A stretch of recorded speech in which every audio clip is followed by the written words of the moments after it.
Our speaker this evening is Dave Racer. Dave has been with us before and is quite dynamic. He's an educator. He's been educating homeschool students at the high school level for the past 15 years. He has written 12 separate books on healthcare. Seems to be a hot topic still these days. And sure made the paper again tonight for short enrollees. Dave's got an interesting topic of discussion, as you can see on the screen, Declarifying the Constitution. I don't even know what that means, but Dave does, and Dave's going to tell us. Dave? Thank you. Thanks. Wow. I've been writing about healthcare for the last 10 years. And I'm really bored. And it's not done. There's so much more to do. The Affordable Care Act has really mucked things up worse than we probably understand even at this point. So I'm not going to be able to get away from healthcare the way I wish I could. I'm going to have to continue to work with health insurance agents and doctors and on this policy, and we'll try to bring some sanity. Here's the good news, and this is, I'm not going to talk about healthcare tonight, well, not very much anyway. The legislative auditor of the state of Minnesota, Jim Nobles, came out with his audit this week of MNsure. I am in one of these positions where I'm like, Mr. Benson, we told you so. You read the report and you say, well, this is what we said was going to happen. You take arrogant bureaucrats, give them $155 million, and they're not accountable to anybody. What do you expect? And it actually was quite refreshing to hear this auditor speak so bluntly and plainly about this waste of money. When he was pushed by the former majority party of the House, DFL authors who had written that monstrosity, finally he got his hair up a little bit. Now, auditors don't usually do that, They're usually pretty boring people. And he finally said, what have we got for our it's $189 million now. What have we got for this? What have we done? What we've done is created an online shopping experience. And all of these other needs in the state are going unmet. Now I might say, don't spend any of the money. We don't have to spend it on anything else either, but it's just an amazing debacle. And so somebody mentioned that the numbers came out today for the enrollments. They predicted 100,000. They then revised it down to 67,000. Now they're saying it's 60,092. That's not even a real number. The real number will be south of 50,000 when they get done. You heard it here first, but I understand these numbers. In fact, I did 5 webinars on this subject in the last 2 days. So I suppose I could forget this and do the webinar on healthcare, but boy, that's not what I came for tonight. It's been my pleasure for the last 15 years to work with high school age homeschool students in an academy called Yay Academy up in the Twin Cities. It's a tutorial academy for homeschoolers. We service some 400 or 500 families, just thousands of hours of instruction. And my area of instruction is the American government. My course is called American Government for Real. We teach the Declaration, we teach the Constitution, we teach these documents in depth. I love them dearly. The Declaration is probably my favorite historical document. And that's why I created this talk called Declarifying the Constitution. I made that word up. I don't know if it'll ever be in general use, but I was trying to come up with something, how the Declaration informs the Constitution. So I call it Declarifying the Constitution.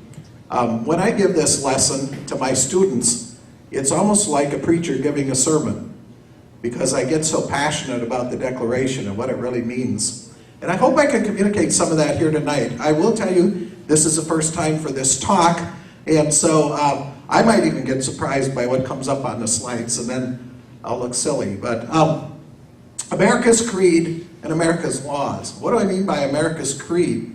Well, I call the Declaration of Independence America's creed, because it is the place that we can go to find out what we really believe before we get into looking at the laws and the rules. I wrote a little book, in fact, called America's Creed, because that's the way that I see this document. It's a statement, and it has many religious principles deeply embedded in it that we must understand if we're going to understand our Constitution. So America's Creed, and then our wonderful Constitution, and I think they go side by side. You can't study the Constitution and understand it without understanding America's Creed. I started out as a constitutionalist. In fact, I was the chairman of the Constitution Educational Foundation at the Bicentennial in the 80s. I was really excited about the Constitution. I was somewhat interested in the Declaration. Then I discovered, excuse me, the Declaration. And in 1996, along with Alan Keyes, we founded the Declaration Foundation, because we need the Declaration to inform the Constitution. Supposing that someone came to you and said, we're going to start a new government. How do you start a new government? Well, the first thing you have to do is not make up the rules. You can't just say, well, okay, here's the rules of our government. You've got to say, what do you believe in? What is it that we're going to build this new system of government on? What are the root beliefs upon which we're going to build this new government? And that's why I call it America's Creed. And then we can say, these are what the rules will be. When I wrote this little book, it's called America's Creed, I had in mind high school age students. And so it starts out with, let's start a new government, and we'll call it the United Government of You and Me. And how do we do this? And the first thing that we do is say, well, what do you believe in? Well, what's that got to do with it? Can't we just write the rules? No, we can't write the rules till we know what we believe in. And that's what the Declaration does for us. The rules start with what I call a consensus philosophy. There's a big argument among historians about the nature of America's founding. And you'll hear this argument bandied back and forth. Were we a Christian nation at our founding, or were we, was America's founding based on reason and logic and all of those issues? And, we don't want to talk about the Christian foundation of the nation because, well, it really was more about reason and logic and those sorts of things. And you get into these arguments. In fact, I read a book by a leading historian, and actually his book was pretty darn good. But the first thing he did was go after historians like David Barton.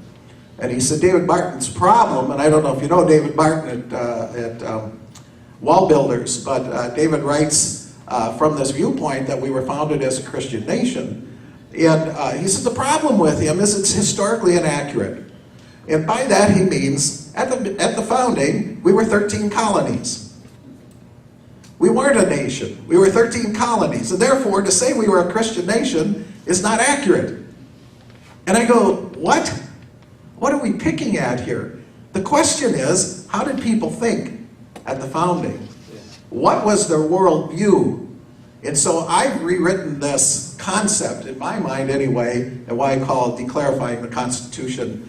What was the worldview at the founding, and why was it important? What's expressed in the Declaration? The Declaration begins with this concept of natural law, the laws of nature and of nature's God. We hold these truths to be self-evident, that all men are created equal.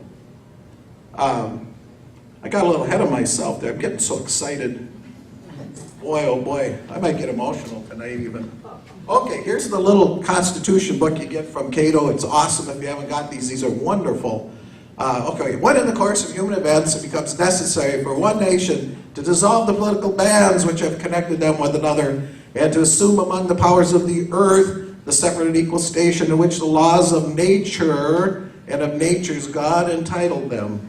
That's where it starts, the laws of nature and of nature's God. Natural law and the law of God, biblical law. And so I go to another little book. I brought a lot of little books along tonight. I've done a lot of writing on this. This one is called The Big Ideas, America's Silver Threads. And I want to read to you from this. It's very rude to read from my own book, I realize, but it's awfully good scholarship. Natural law is God-breathed. It is the natural order of things, the knowledge of right and wrong, and the aspects of human behavior informed by the conscience. Paul, the Apostle Paul, wrote of it in Romans 1 as that which is observed in nature, revelation of such to man, making him aware of God. God created nature. God created natural law. He set the universe in motion, and it continues to operate by his laws naturally. Someone said, well, we should look at our creation through the eyes of science. I said, fine, God created science, I'm fine with that. Let's look at creation through the laws of science. God wrote those laws too. Self-evident truth. The Declaration talks about self-evident truth, that there is truth that exists, not that there's absolute truth.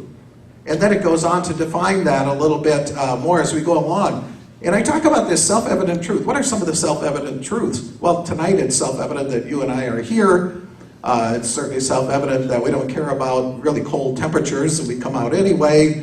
It's self-evident that if I decide I don't want to breathe, my body keeps on doing it.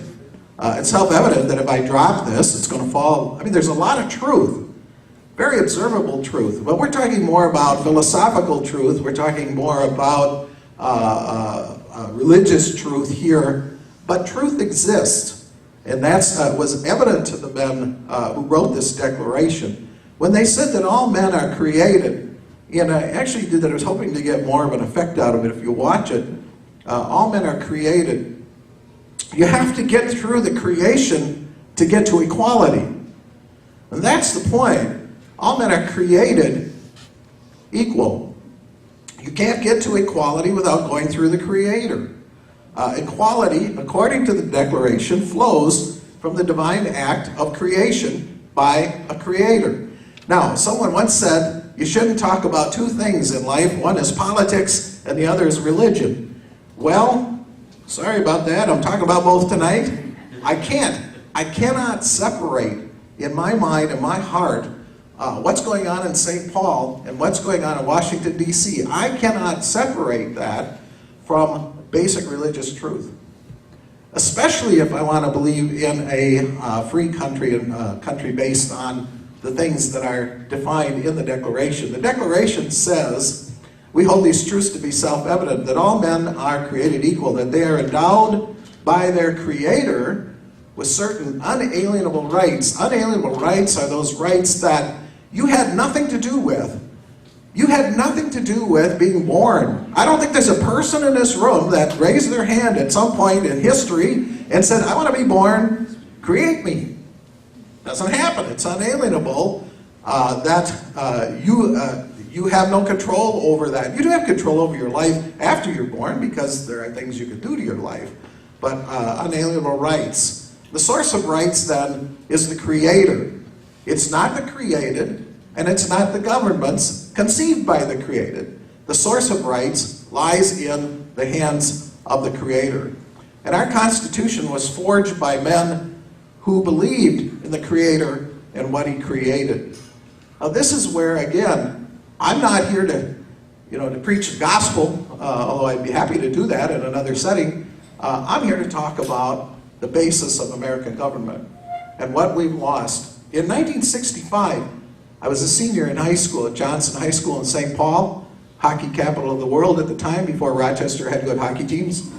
And I remember the Christmas program in 1964 when I was a senior, and I stood in the balcony and I sang We Three Kings of Orientar, and they had a nativity scene on the platform, and they had, shepherds and wise men and all kinds of things.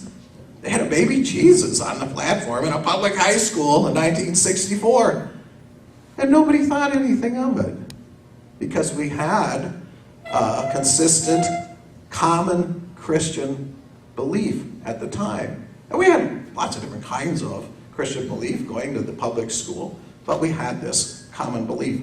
Something has happened to that. I don't think that they could do that musical today in the public school. Key human rights are defined in the Declaration, and we start with this one, life. Unalienable rights, that among these are life, liberty, and the pursuit of happiness. We're talking about human life here. and the innate value of human life as primary. And in our Constitution, we see it in the first three words, we the people. We don't see we the government. We see we the people. Human life, primary value. Created in our image. That's what the scriptures say. And I wrote my master's thesis a few years ago, and among the papers I read was a wonderful, wonderful paper by a Jewish rabbi. Now, I come from a Christian tradition, not from a Jewish tradition, but it was very, very interesting to read how they viewed that passage in Scripture that we were created in our image. Let us create man in our image. And what did that mean to the Jewish rabbi? And that was that God created us infinitely unique. Is that profound or what? Infinitely unique and having infinite value. Now think of that in terms of creating a nation of people and thinking of people in those terms, that people have infinite value and that they are infinitely unique as the basis for the rules that you're going to write. I did a piece one time for a friend of mine about the term I am. Rene Descartes said, I think, therefore I am. And that became, one of the mantras of the philosophers of his age. In this book, A Treatise on Human Life by Dr. Harold Kletschka, I helped him publish years ago. He picked up on that idea. And he's saying, at a certain point in a person's natural development, a self-identity, I am awareness occurs for each individual. But Rene Descartes' observation of man, I think, therefore I am, is wrong. Why is it wrong? Because it's very obvious that there are human beings who are alive who don't have the ability to think because of brain injuries and so forth. And so we went on to say, in a very real way, we are all little I ams. When God was asked his name, he said, my name is I am. I am, I am. Say the I am sent you. I, as an infinitely created individual with infinite value, look at myself as a little I am from the moment of conception. Infinite value and eternal. It's a powerful, powerful concept if you're thinking about something upon which you can write a constitution. Excuse me, I'm dropping things. The latest book that my company has published, and we've published close to 40 books now, 12 of them on healthcare, is a book called To America, With Love, a Song, and a Sword. These are here tonight. This book has only been out 1 month. It's a book of songs and poems written by a fellow that calls himself Mark the Freedom Poet. And Mark's name is Mark Skogerbo, and I hope that someday you consider having him come down and see you. First of all, he knows a lot about the stuff I'm talking about. Secondly, he loves America. He's very popular in the Tea Party circuit, especially up north and in the Dakotas. He's living out in Dakota now. But he brings his guitar, and he not only will read you some of these great poems, but he'll sing them to you. They're awesome, really fun. So I wanted to share this one with you. It sounds kind of silly and trite, but it's very, very profound. It's called, I Am the Only One of Me. I am the oldest. I am the youngest. I am the meanest. I am the sweetest. I am the fattest. I am the thinnest. Because I am the only one of me, of me, of me. I am the tallest. I am the shortest. I am the brightest. I am the dullest. I am the strongest. I am the weakest because I am the only one of me, of me. I am the fastest and the slowest. And when I sprint, because I'm the only one with my fingerprint. What if I'm bumpy or very lumpy on top of my head like a camel's humpy? What if I'm absurd like a strange sounding word? Or what if I splurred all over my shirt? I'm still the only one of me, of me, of me. I love to run and I love to jump. I have a swing that I love to pump. I love to crawl and I love to walk. I love to sing even when I talk. I'm the only one of me. Who can ever say I'm the only one with my DNA? It's a silly poem, but very profound. I am the only one with my DNA. You can't duplicate that. So, It starts with this idea of life as being sacred, human life being sacred, and then liberty. Liberty, mankind ought to be free. We ought to be able to live free. We ought to be able to do as we please, with that exception of stopping where we're infringing on someone else's liberty. And thirdly, pursuit of happiness, which is perhaps the most misunderstood of these unalienable rights, which are now interpreted as the right to be happy or the right to equal outcomes. Never, never, never was not the idea. Pursuit of happiness, the pursuit of virtue, the pursuit of property, the right to own and prosper by the sweat of your brow. That's one of the big ideas that inform the Constitution. And the Declaration goes on to say, and I'm paraphrasing, when a government threatens these liberties, it's the right, in fact, it's the duty to throw off those forms of government and to establish new forms of government that might seem to us to bring us more happiness. There is this caution to not do this for light and transient causes, because obviously there would be revolution all the time. You know, and I think it's always worth it, and I do this with my students. You stop and think about this. The unalienable rights to life, liberty, and the pursuit of happiness, have they been put in jeopardy by this government? Oh, for sure. The right to life. If I were doing my healthcare talk tonight, I would talk to you about the complete life system. The philosophical underpinnings of the Affordable Care Act, in which we're told that certain individuals younger than 4 and older than about 60 really don't have any financial value anymore, and it's fruitless to invest in them. Why would you invest in someone who's got a chronic health care problem, especially when they're old like us? That's wasted money. That's the philosophical underpinning of the Affordable Care Act. Does this have an opinion? Does this have an effect on society? Absolutely. Is our liberty threatened? Oh, in many, many ways. You can hardly move during the day without violating a law somewhere. I'm certain that each of us could be put away each day for just doing the things that we normally do. And of course, is our property threatened? Well, in multiple ways. When the founders created America, one of the things they disdained was a personal income tax. Oh my gosh, what has happened to us? What has happened to us? When they passed the personal income tax, and we all fret about it, and if we could cut our rates, and if we could do this or that. Well, I'm really radical on this one. What in the world are we doing telling the government how much we make and where we make it? That would be freedom and liberty to me. And so, another way to tax, we have to pay for government. There would be a way to do it.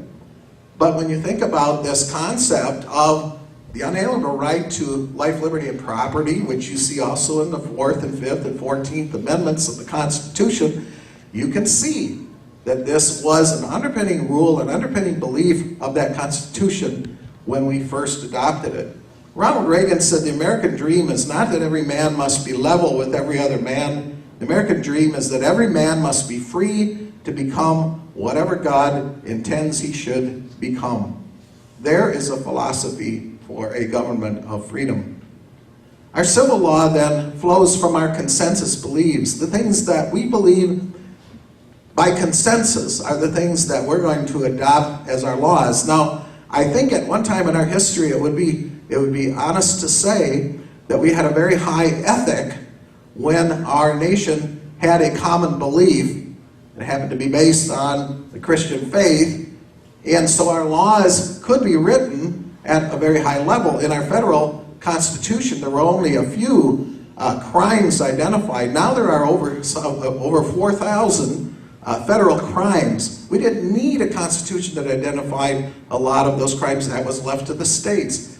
But when we lose our consensus, about what we believe and what informs our Constitution, then we are also going to find ourselves ruled by more and more laws. So the 10 Commandments embodied this belief. They're divided into 2 parts. Part our relationship with God, and part our relationship with man, our vertical and horizontal relationships, upon which we could build a government that was functional, that would give us liberty, that would give us freedom, that we could actually put into place, we the people, because of the supreme value, the infinite value that we have to be able to be self-ruled. So faith and freedom were linked.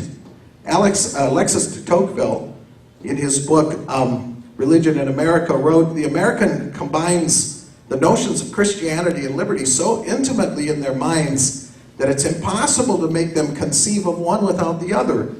How can you, I would say this is certainly not true today, but how can you conceive of liberty without also thinking of the Christian worldview upon which it was built? This is what he's saying. Americans were like this. One of my favorite historical figures is Benjamin Rush, Dr. Benjamin Rush, who was at the signing of the Declaration, and he gave me a term that I'm going to share with you a little later.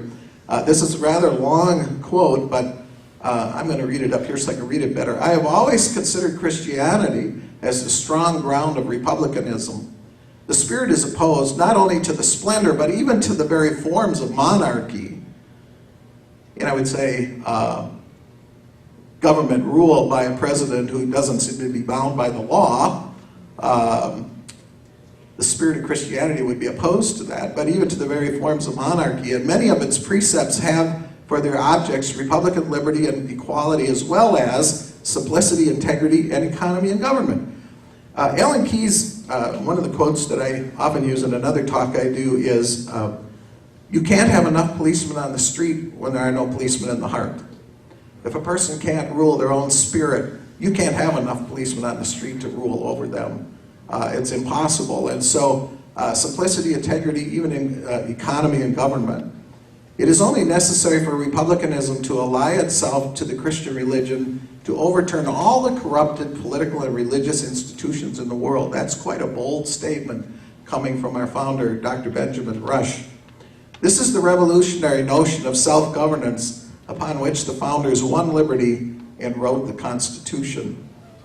John Adams famously has been quoted, and this is a quote I think just about everybody's heard at this time of their life, but our Constitution was made only for a moral and religious people. It is wholly inadequate to the government of any other. So the question becomes, I guess, if we're not a moral and religious people anymore, then our Constitution is no longer functional, and it has to be propped up by many, many other functions of government, regulatory functions, statutory functions, police functions, taxing functions, and on ad nauseum. That's where we end up.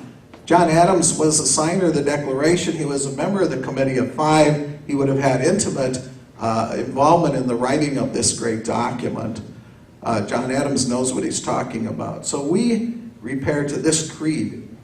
This is the creed, I believe, that informed our Constitution and still ought to. That truth exists. A lot of my kids go to Summit Ministries, Worldview Academies, and those sorts of things, and they talk about absolutes because they get to school and they're taught there are no absolutes. And one of the things that they like to teach them to ask the professors is, who says that there are no absolutes, is to say to the professor, "Are you absolutely sure that there's no absolutes?" And of course, how do you answer that question? Well, absolutely there's no absolutes, but then how can you say that? Truth does exist. Natural law and God's law are two of the center pieces of that truth and that creed, that we're created equal, that the Creator created us equal, and certain rights are unalienable. They cannot be taken by government. Well, they can be taken by force, we know that. I'm reading Leon Uris's book, Exodus, right now. I just read The Hajj and Battle Cry. I'm discovering this incredible writer, and you look at what happened in history when people forgot that human life had infinite value. It's astonishing what happens when you put man in charge of other men and take away that ruling spirit in the heart. We're free to live as we ought. Pursuing virtue and the right to property is one of the creeds that we need to hold to. Again, the seizure of our property for not paying taxes. Well, we have to pay taxes. I'm not here to talk against taxes. Ted Lilly will come and explain to you the tax situation here in Minnesota. But I don't think there's anybody that can argue that we have a fair tax system that's economically administered and effective. especially when we hear of things like Minshire and some of the other programs that are being funded right now. I think well over $2 billion has been spent on building these exchanges, you know. And that's a ton of money that could have gone to, well, it could have been kept by us, I guess, used for our own purposes. That would have been an amazing thing. The Declaration appeals to the Supreme Judge. People will say, well, the word God is not in the Declaration. The word Jesus Christ certainly is not in the Declaration. It's not in the Constitution. But there was no question among the people who wrote this document with this common Christian worldview that they had, even if they were deists, still living under this common point of view that existed at the time, what the Supreme Judge referred to, and relying on divine providence. There's no question that these were Christian documents or doctrines and understood by the people of the day. Benjamin Rush was the one who advocated in 1782 that the Continental Congress print 10,000 copies of the Holy Bible to give out to students. Wait a minute. How can we have the government involved in educating students in biblical truth? Doesn't that seem counterintuitive? I mean, what about the separation of church and state? Another good book that I had the great opportunity to help edit and publish, is called Leviticus v. Leviathan. Leviticus v. Leviathan by an attorney from St. Paul, Wayne Holstead, where he tracks the, if you will, I'm forgetting the word, the downward spiral, if you will, of the Supreme Court. And one of the key decisions was 1947, Everson v. USA, in which all of a sudden the Supreme Court somehow went stupid. Well, maybe they've been going stupid for a while, when they couldn't find anywhere in the history what it meant to establish religion. And so we make no laws respecting the establishment of religion. The Supreme Court said, well, they didn't understand what that was, essentially interpreted to mean that we should make no laws encouraging religion, which is a total change in the way that we looked at the role of religion in society. I'm going to touch on that just a bit in a moment again, but you can see how the Supreme Court, going from a time when the federal government at the time, the Continental government, issued, using taxpayer dollars or government dollars, issued Bibles to teach people morality and respect for law and family and all the things that were respected in the day, to a place where the federal government, through the Supreme Court, says, oh no, we can't even encourage religion anymore. It's absolutely absurd.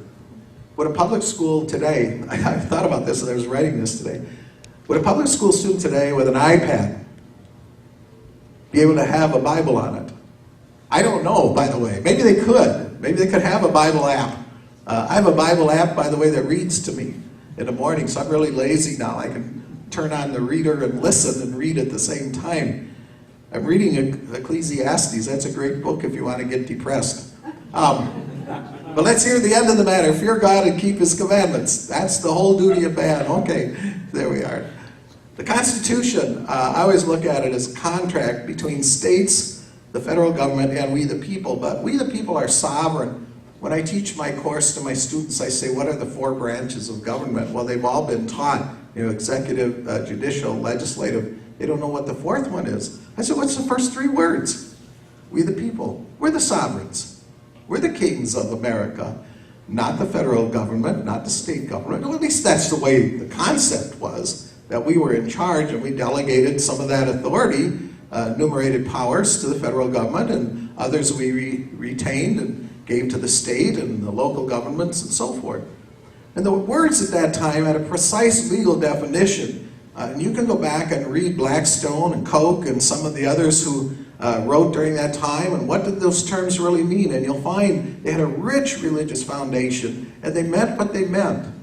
And so when we read the Constitution, and we look at it as it was intended, written by these people with this common consensus point of view, with words that they understood clearly, they had clear meaning at the time.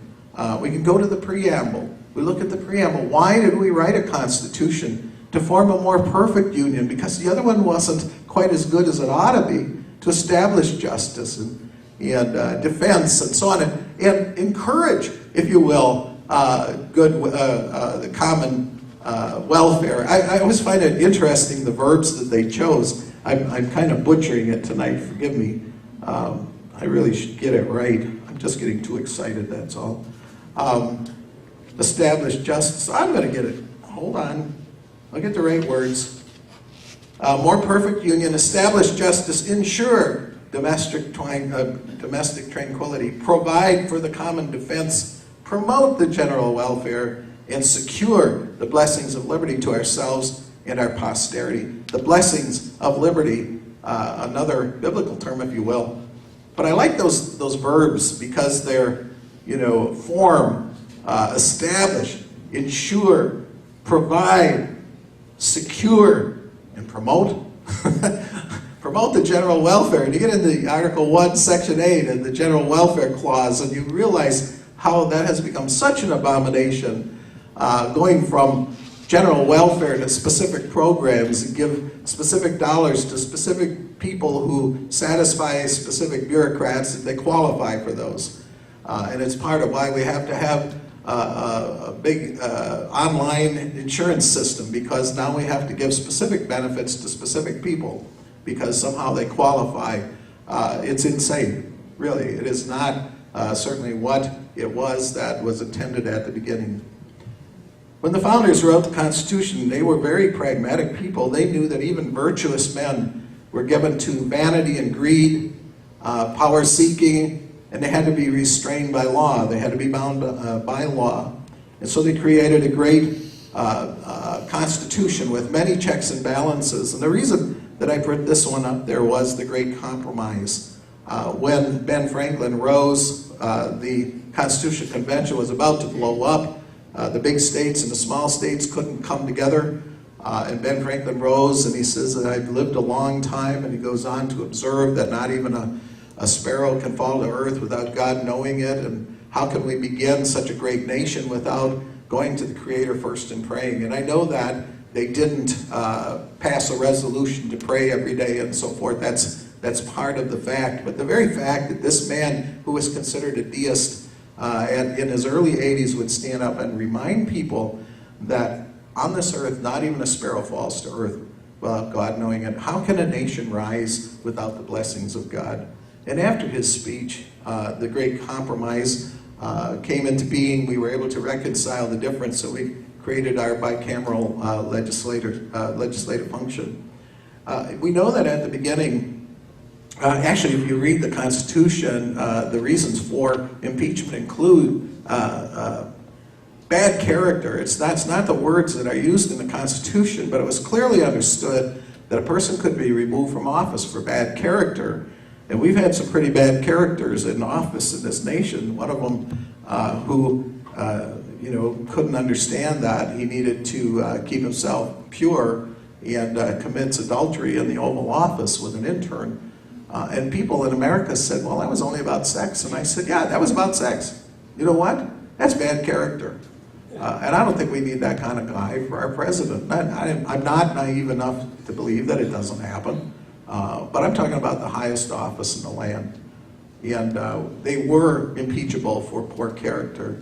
I asked my students, by the way, who were the only two presidents ever impeached, and they all think Richard Nixon. So then I get to teach them what impeachment really means. But the other one, Andrew Johnson, I'm a descendant of his, so that probably tells you something about me. In the Constitution, they talk about vetoing a bill, and after the bill is passed by Congress, it's sent to the president. He has 10 days to sign it, but it says Sundays excluded. Now, if we have separation of church and state, and religion plays no role as in the Constitution, why would they exempt Sundays? Was that just the day everybody took off, or what? No, it was clearly as a religious day, and it was respected. And of course, I added this one today as I was thinking about the bringing forth of the Declaration concepts of the equality of man and overturning the slave trade finally in America. That was referred to many, many times by those who stood for abolition of slavery. The Constitution had a clause in it to abolish the slave trade in 1808. A lot of people don't realize that. Now, they didn't act on it. But I think that again is an indicator that they understood the value of all human beings. And of course it was signed in the year of our Lord, 1787. If it's a not religious document, then why in the world would we recommend our Lord? And who in the world was our Lord? They're going to use those words in the Constitution. I think it's unconstitutional to use the words our Lord in the Constitution. Oh, wait a minute. That's 1947. We're talking 1787. In the Northwest Ordinance, the founders in 1787, 2 months before this was published, wrote that religion, education, and knowledge were essential for good government. I mean, they used the word religion, alongside education. And it's quite telling that in the late 1980s, the school board in Michigan tried to remove the word religion from the Northwest Ordinance of 1787. So foolish are they in trying to wipe out the concept of how we inform the Constitution. So then we amended the Constitution. We added several features to it, and the first one in the First Amendment said, Congress shall make no law.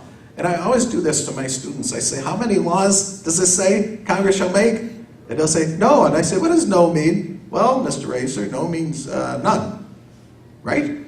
That's what it means. Okay, so Congress shall make no law respecting the establishment of religion, and free exercise. See, I got carried away today. The establishment of religion.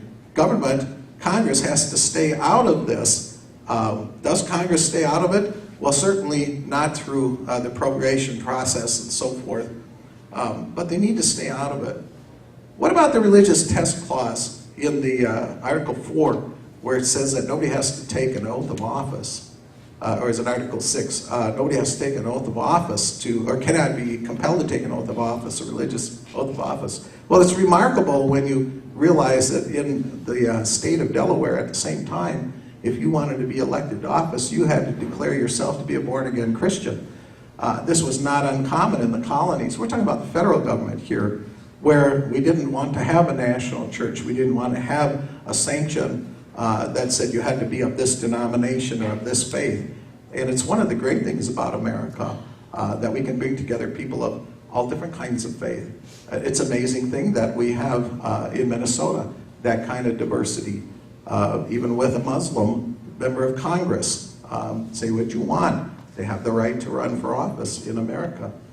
Freedom of speech or of the press, the right of people to assemble. Congress shall make no law respecting these things. And yet, it is what they try to do all the time. And the balance of the Bill of Rights, I think all have to be understood in the context of the predominant worldview of the Founding Fathers and mothers and sisters and brothers, those who contributed to the founding of our country. It is critical to their ability to protect life, liberty, and property. And by there, I mean the Bill of Rights.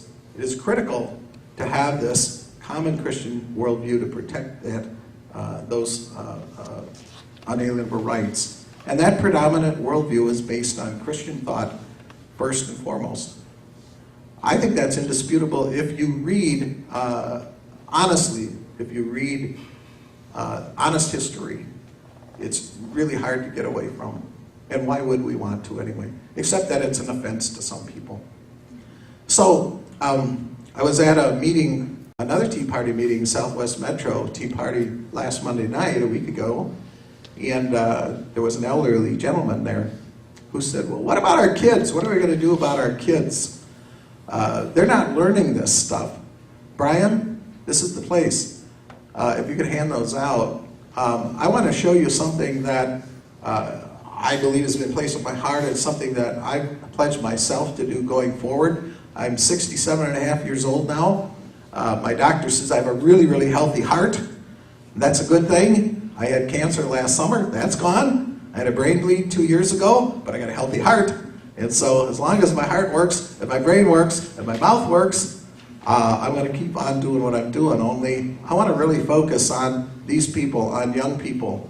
I told you that I had quite an affinity and love for Benjamin Rush. One of the things he said is, people have accused me of being a Democrat or an aristocrat. I am neither. I am an aristocrat or a Democrat. I am neither. I am a Christocrat, he said. And he went on to describe that he didn't believe that we could have the establishments of freedom without this common concept. And so I've decided that I want to devote my life, the rest of my life, to training Christocrats. I'm not too worried about the Republicans having enough people and the Democrats having enough people. Where I live, well, I am where I live. I'm a little worried about how many Democrats there are. I ran for the state senate there in a district that George Bush got 26% of the vote, and I got 43. So I guess I'm concerned about that. But I would love to train young people. I've been doing it for 15 years. I've trained somewhere north of 350 kids. I love doing this when I go out and speak to insurance agents, and I speak all over the country. And I tell them a story about one of my students who almost died in an accident, and her miraculous healing. And how did they pay for it? Well, it was private health insurance that paid for her healing, and that was why I tell the story. But then when I get done, I say, you might wonder how I know this beautiful young girl, Bethany Pearson. Well, she's one of the students that I've had the pleasure of teaching American government to. And so I said, I've taken some 350 young minds full of mush and turned them into right-wing extremists. And I do get the chuckle out of those crowds, the insurance agent crowds. I did this once at a public meeting in Thief River a couple years ago during the election, and someone in the crowd said, I bet you do. And I said, what do you mean? She said, turn them into right-wing extremists. Yeah, I do. Except that I don't think they're right-wing and I don't think they're extremists. I think that they are as I am. I am a moderate, right down the middle of where the founders were. If that makes me a right-wing extremist, then I'm sorry, the country has moved a little bit to the left. That is not my fault. My job is to try to move it back. And frankly, I'm kind of tired of the people my age. We've taken advantage of an awful lot of things. We're stakeholders now in this welfare society, and so I'm turning my attention to kids. And I just want to share that with you. Whatever you do with it, that is up to you, of course. If you want to help us out, that's fine, and if not, that's fine too. I'm happy to talk to you about it. America's creed, America's laws, these two together, the idea and the law, these are the things to which our founders said we pledge our lives, our fortunes, and our sacred honor. And when you look at what happened to those signers of the Declaration, and how many went insane, and how many went broke, and how many died in battle, and so forth, it just breaks your heart. But then you look at the ones that came out, that became our first presidents, and our first Supreme Court members, and members of the U.S. Senate, and so forth. It's a remarkable group of people. And their whole concept of life was underwritten by this common theme that there is a God and He created us and He gave us those rights. And we better pay attention to it. When we write our rules, pay attention to that, interpret it in the concept of that faith, and we'll be fine. When we go away from that, as John Adams said, our form of government is made for a religious and moral people. Then we get what we've got now. Let me close this with one more Alan Keyes story. There's another story that I loved when he would talk about this. He said, when people go to a foreign country, you send, I hate to use the term African American, a black American into an African country, but they're American. People know there's something different about them.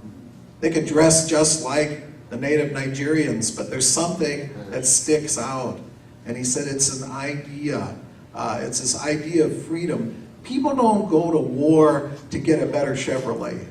That's not why we go to war. We don't go to war to get a flat screen TV, although I think maybe this is the way people are thinking now. We go to war because of the ideas that are really important to us. Life, liberty, pursuit of happiness. That's the foundation. That's what we fight and die for. That's what they pledge their lives, fortune, and sacred honor. So that's what I want to do, and I'll find a way to state it so it works. And you've helped me with that immensely tonight. Greg? Thanks, Dave. Thank you very much.